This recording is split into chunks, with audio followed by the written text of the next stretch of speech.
Este es el último videoclip histórico dentro de la historia del siglo XIX con carácter constitucional y político que estamos haciendo para conmemorar el bicentenario de la independencia por iniciativa del director José Alberto Tejada.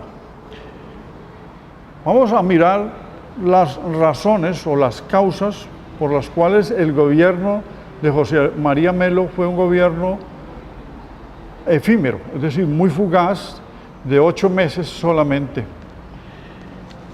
Y es importante citar el libro de reciente publicación del profesor e investigador Luis Alfonso Mena, que se llama José María Melo, el general de los artesanos, y otros ensayos históricos, porque allí hay un estudio muy juicioso sobre la obra de Gustavo Vargas Martínez y otros autores, de los pocos que han estudiado a Melo, para explicar lo que sucedió. Una de las razones de la pérdida del poder fue la intromisión extranjera, que vimos en el videoclip anterior, es decir, cómo el embajador James Green y luego el embajador de Gran Bretaña ayudan a Ovaldía a conspirar contra Melo y a desfinanciarlo. No solamente financiaron la llegada de armas, sino desfinanciaron los impuestos, guardando el dinero de los acaudalados en las embajadas. Segunda razón, Melo se distanció de los Gólgotas. Los Gólgotas eran el partido liberal en una fracción donde estaban la mayoría de los comerciantes, pero los ideólogos de los Gólgotas eran radicales. Y podía haber aprovechado, digamos, para hacer una alianza con ellos y fortalecerse, pese a esa inclinación que ellos tenían de proteccionistas frente a las mercaderías inglesas. Otra razón, los titubeos de José Hilario López.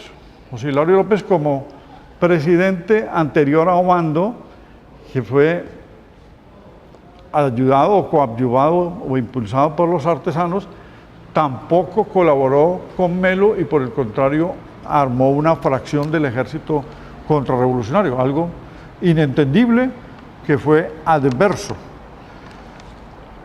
La otra razón, las ambigüedades de Obando. El presidente Obando, que a quien le ofrecieron el poder, no se inclinó por los artesanos y por Melo, que eran los militares aupados por los artesanos, sino que más bien ayudó subrepticiamente a que la contrarrevolución se diera. Otra razón, el campesinado se dejó conscribir, o sea, reclutar por el llamado ejército constitucionalista o legalista para derrocar a Melo, sirviendo de mano de obra armada en un ejército institucional de emergencia, cuando ellos eran los afectados por las exportaciones y sobre quienes pesaban los gravames. Es decir, no tenían conciencia de clase, no había conciencia de clase del campesinado, ni hubo una posibilidad por parte del gobierno de Melo y su gabinete de hacer proselitismo o concientización sobre el papel que los campesinos podían desempeñar, porque no había comunicaciones suficientes como hoy, desde el punto de vista electrónico o de otros medios, para poder comunicarse con ellos.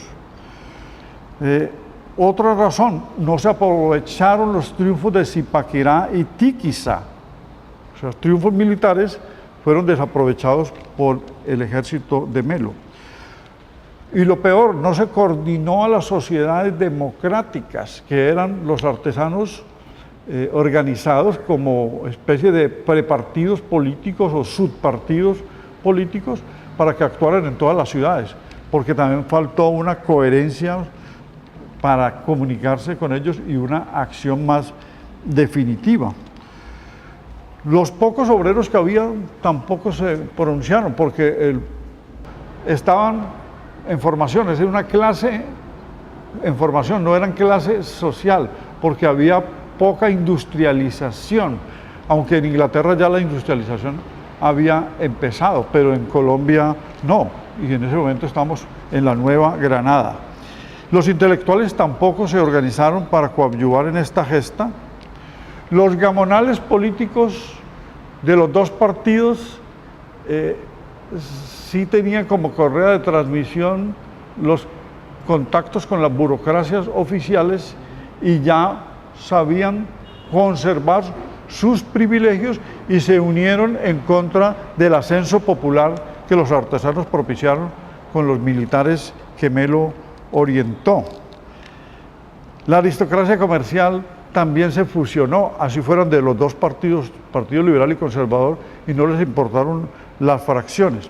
Entonces, finalmente, los 70 años anteriores a este hecho de 1854, que comienza con los comuneros en 1781, el levantamiento comunero contra los españoles, previo a la Guerra de Independencia.